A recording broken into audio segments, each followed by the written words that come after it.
One-foot-flipper. Hey, how's it going, everybody? Paige here, the one-foot-flipper. I'm doing okay. It is August 1st as I film this. My birthday's August 3rd. What'd you get me? Leave that down in the comments. But yesterday, I got another negative feedback. Now, I tend to get a negative feedback about once a month, no matter what I do. Most of them really aren't my fault to begin with. Most of them are the customer's fault, as are most of my neutrals, or their post office faults that the customer, won't reach out to me about, won't answer my messages about, or anything else. So most of them aren't really me. But because it makes it near impossible to stay 100% in your feedback long term. My most recent negative came from a customer named Dave.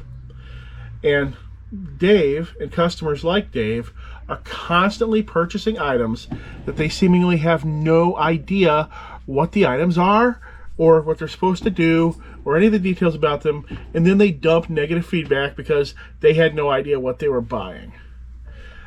Dave here, he bought partition magic. You know what that is? I'm going to bet 95% of you don't. The other 5% are like, oh yeah, I remember that. That's from the 90s.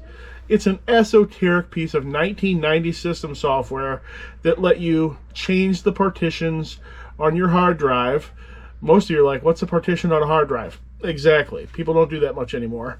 Change the partitions on your hard drive to different partitions or to different file systems or all sorts of other things. This is the kind of stuff that got me excited back when I was a young man. But today, people don't use stuff like that much anymore. And I'm going to say very few of you heard of it. Maybe you're 5%, you're long-term computer nerds, but nobody else. And Dave here, he bought partition magic from me in the form of a loose disk and a serial number. Took a big bath on this too, and I didn't try to write it off either, because I paid $50 for that back in 1998 or so, and I got $4.85 from Dave for this before fees. So he buys this loose disk and serial number, and this item, of course, is more suited for a software collector than anyone else, and I couldn't imagine that anyone would think it would work on a Windows 11 computer. Not going to happen. You're not going to find system software that interacts with your system in such a low-level and unique way that's going to work on a modern computer. I mean, you're lucky if you just get a basic video game from 1998 that's just going to load on your modern computer without jumping through some hoops. So I got the order with this note right here. Please expedite. Red flags immediately go off because nobody should need that right away. If someone needs to manipulate partitions right away, they could use any of the modern free utilities that can do the exact same thing, except today have better options and support more file systems. Or they could pirate a copy of the 26-year-old software that's been discontinued, I think, for nearly 20 years now. Might only be 10. I forgot. I researched it and then promptly forgot because it just wasn't that important memory for brain thinking. I didn't need to know the information. I'm not sure the exact details of how long it's been discontinued matters. But I'm sure you could find an old version of this that you could download in seconds with a Google search. So I mentally check off, this is going to be a problem, and I ship the disk out. 28 days later, hey, wasn't that zombie movie? Yeah, I get feedback from Dave. This was used and would not install on my computer.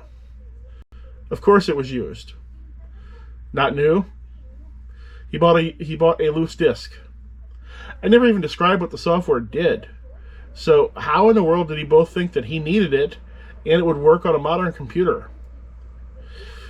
That's a complete mystery to me. So I messaged Dave. And I put in a feedback change request, both of which were ignored. So I go to look at his feedback left. And wow, amazing. He bought and failed to install 2 different pieces of software at the same time, one of which was mine because it was a piece of vintage software that wouldn't work on his modern system. And the other one was because he couldn't figure out how to register the software. And he left negatives on both of them same day. So I start going through his feedback left. It's just littered with grays and reds, you know, your negatives and your neutrals. And I actually find a third instance of him buying vintage software and negging the seller because it wouldn't work on a modern system. So there's a pattern going on here with Dave. And it's not just software that Dave doesn't understand. He doesn't seem to understand much. Take a look at these. Any of these by themselves might be valid, but 4 problem items in a row, seems like you might be the problem at that point, or Dave's the problem. You're not the problem. Dave's not watching this video. And Dave in particular doesn't seem to understand socks or shoes, leaving multiple negatives for non-cotton socks not being cotton, and for shoes and socks not fitting his own admitted 3X to 4X wide feet. And actually, that's something that seems to go back and forth, because one seller said that he told them that he had 4X wide feet, and then in another negative comment, he says that he doesn't have wide legs. And it was a comment about socks being too tight. And here's the thing. There's a lot of people like Dave out there. Now, most of them, they're probably stuck on the Bonanza website. You know, one of Kevin's multiple websites there. Because they typed in Bonanza, trying to watch it on their computer, and they got stuck on that website and they ended up buying something. But some of them find eBay too.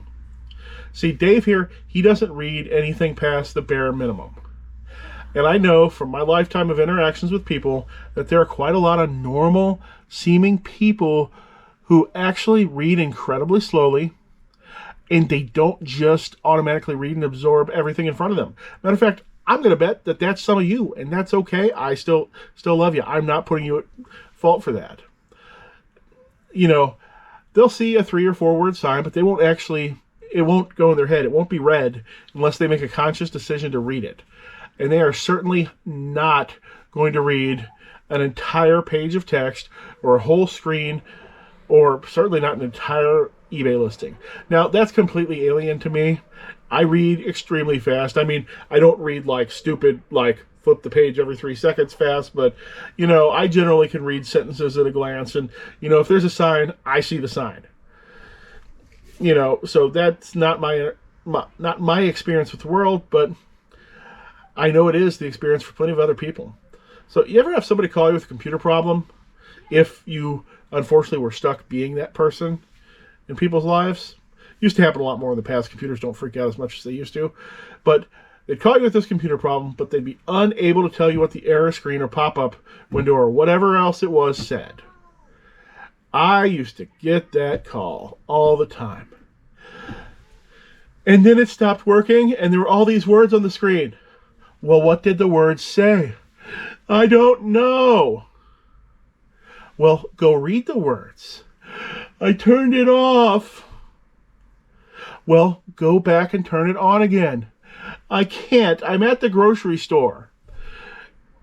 Those are the sort of calls that I used to get all the time. And not just from my mom, from like other people. Although I definitely, my mom is the inspiration for the grocery store one once, because on at least 3 separate occasions she called me with computer tech problems from the grocery store when her computer was at home.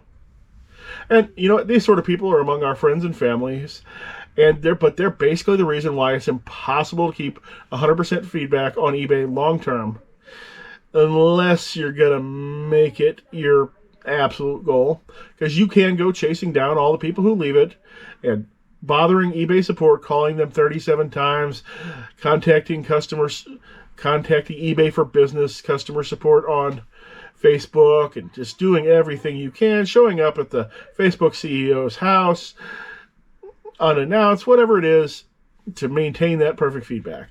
Now, to me, it's not worth it. I always assume that negative feedback left is just a big old middle finger to me, and that they don't want the problem fixed.